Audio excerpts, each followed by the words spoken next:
So let's continue with our agenda. For Cohen, it is an honor to have Dr. Vikram Mancharamani, a professor from Harvard University, who will talk to us about global dynamics in the midst of a situation that has led to uncertainty in all aspects worldwide. Dr. Vikram Mancharamani has a PhD and two master's degrees from MIT and a degree from Yale University, where he was selected for Phi Beta Kappa. Today, he's a professor at Harvard University, and he was before that a professor at Yale University. He's an observer of global trends. He focuses on topics related to the analysis on how to anticipate the future, manage risk, and detect opportunities. He's the author of Think for Yourself, Restoring Common Sense in an Age of Experts and Artificial Intelligence, and Bombastology, Spotting Financial Bubbles Before They Burst. Additionally, he's an advisor to different executive heads of Fortune 500 companies to help them navigate through the radical uncertainty in the business and regulatory environment that we have today. His work has appeared in Bloomberg, Fortune, Forbes, and the New York Times, among other publications. So, Dr. Vikram Mancharami, you have the word. Welcome, it's your turn. Perfect. Well, thank you everybody for tuning in.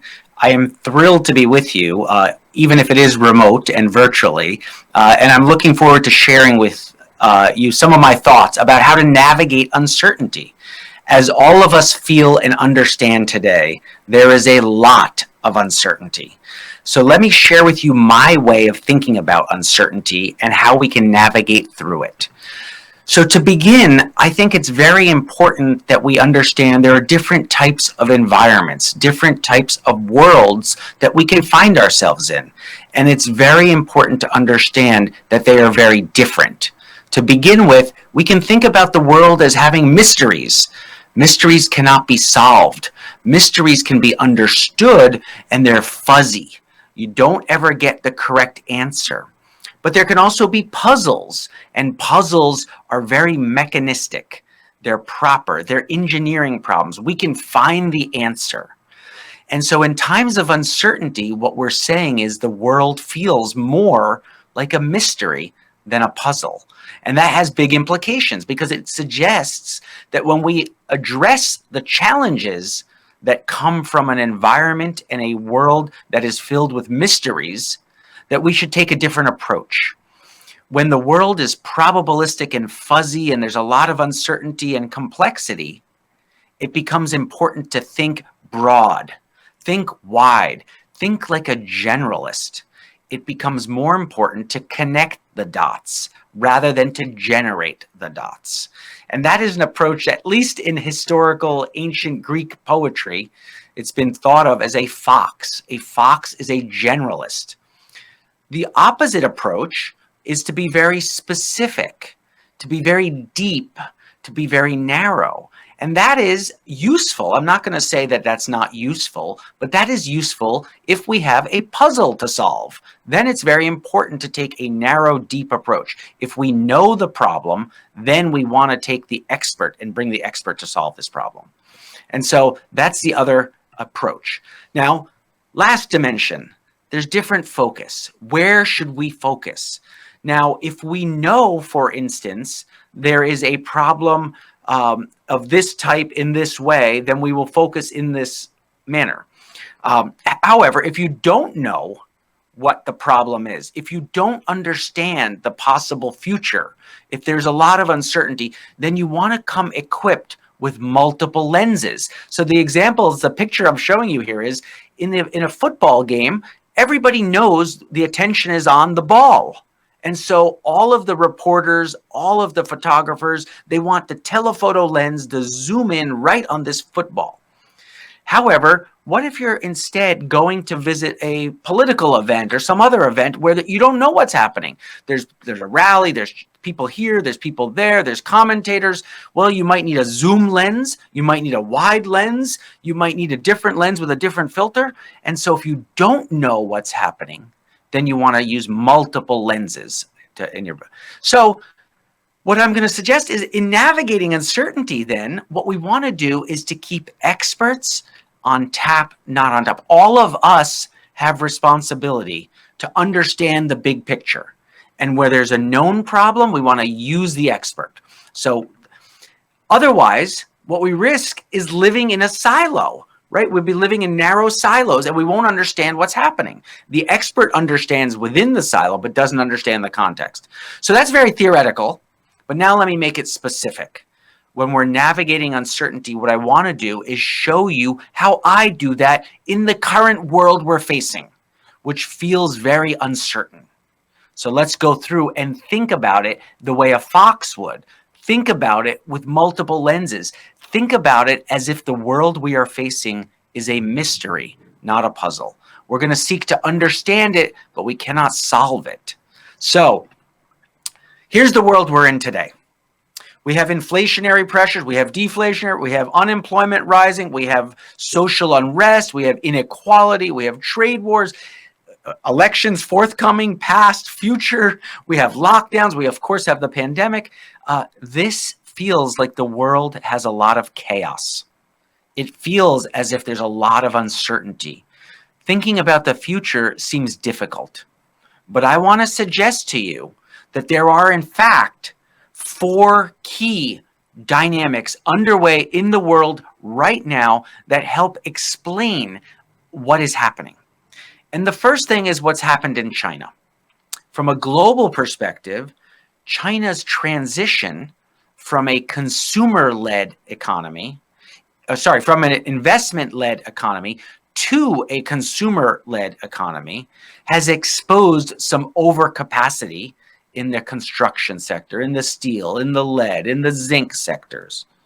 So what have they done? They have the Belt and Road Initiative. They're trying to suck up that overcapacity. But in the process, we found extra supply. Number 2, technology is accelerating. Just look at how we're interacting today, virtually. We're able to do more with less. What does that mean? We're able to produce more supply. Number 3, what's happening with energy? In the world of energy, we're seeing advancements in hydrocarbons because of shale and other technologies, fracking. But we've also seen advancements in power storage and alternative energies. And so we're seeing a lot more energy, so more supply. And then the world's largest economies are all aging. And as they age, people move on to fixed incomes. And when they move to fixed incomes, they spend less. So that's less demand. And when I put all 4 of these big tectonic trends together, what do I get? I see more supply, more supply, more supply, less demand. All of those pressures point not to inflation, they point to deflation. Now, I'm happy to talk about with questions if people want to know about whether in some cases we'll see inflation in some pockets in the world. We'll also see deflation, but the overall pressure is this deflationary pressure. And you might ask yourself, why does that matter? And I'm going to suggest to you that if the world has too much supply and not enough demand because we become too productive, well, then countries will use their currency to acquire the limited demand that exists. If you are exporting smartphones, for instance, the Chinese want their currency to be cheaper. But the Koreans, they don't want to be missing out, so they want the Korean won to be cheaper. The Japanese don't want to be excluded, so they want the yen to be cheaper. The American wants the dollar cheaper, etc. So you get this competition. Further, we see that in that dynamic, the return on capital goes up and the return on labor stays stagnant. What does that do? Produces greater inequality, which makes for a very fertile political ground for leaders to step up and say, it's not your fault for being left behind, Mr. or Mrs. Middle class member. Whose fault is it? It's their fault. The elite. We call that populism. Or we can say, whose fault is it? Their fault. Outside the country. We call that nationalism. Both of nationalism and populism generate usually protectionism. And protectionism is we're going to put tariffs, we're going to close our barriers, and that leads to trade wars, which is what we saw happening with the US-China dynamic.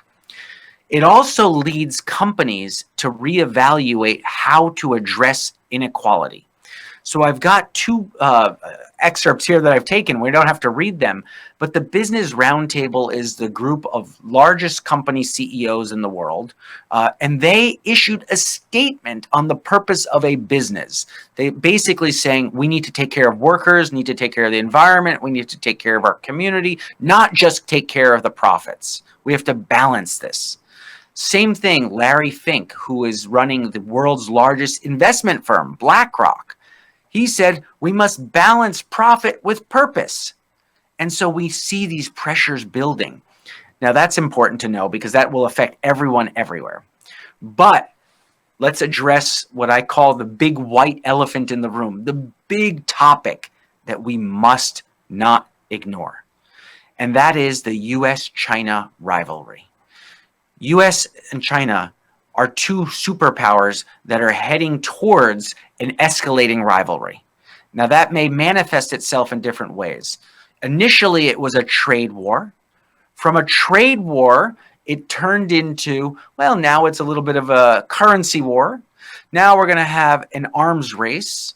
Now there's competition in space. There's a space race. It's great power rivalry. And that has huge implications for the world. I'm going to suggest a couple.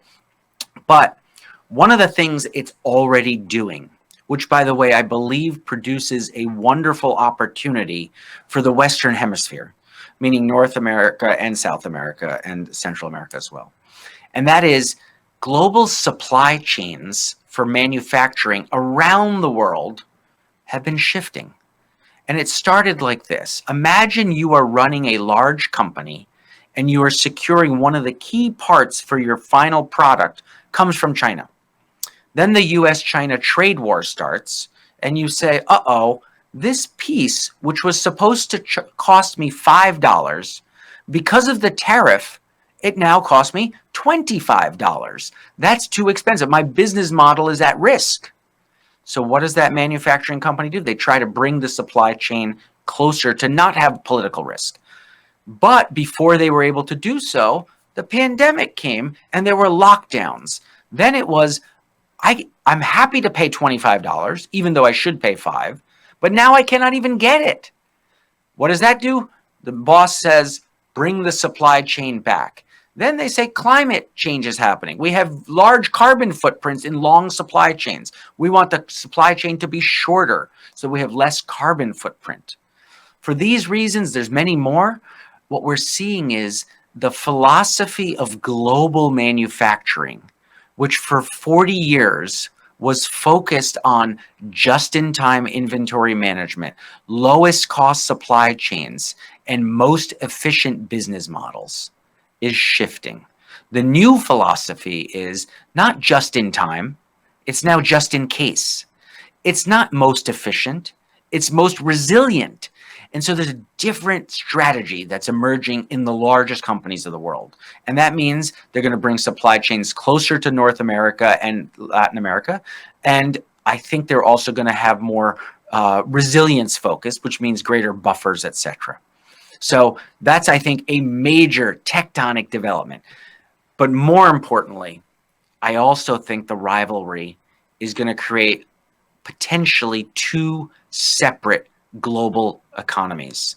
We may have an ecosystem and a global economy that is led by China, and at the same time, we can have a global economy that is led by the United States.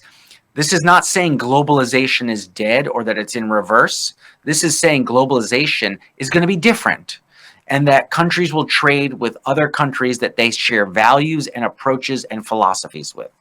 And if you don't think countries are going to have to choose, I would simply ask one question. If a country is going to upgrade its telecom equipment, will it choose to work with Huawei for the 5G equipment or not? Or, and if it does choose Huawei, which is a national decision in most cases, well, in that case, the country has chosen. And if it doesn't choose Huawei, again, that country has chosen.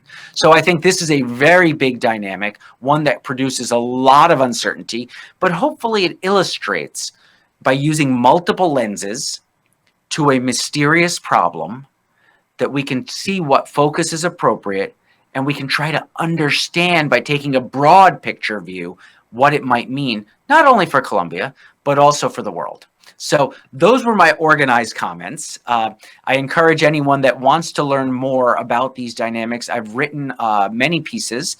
Many of them are available for free on my LinkedIn profile. You can find it there. And then this is, of course, my Twitter handle and my email as well. But thank you very much for listening to these organized comments, and I'm looking forward to my conversation and some of the Q&A.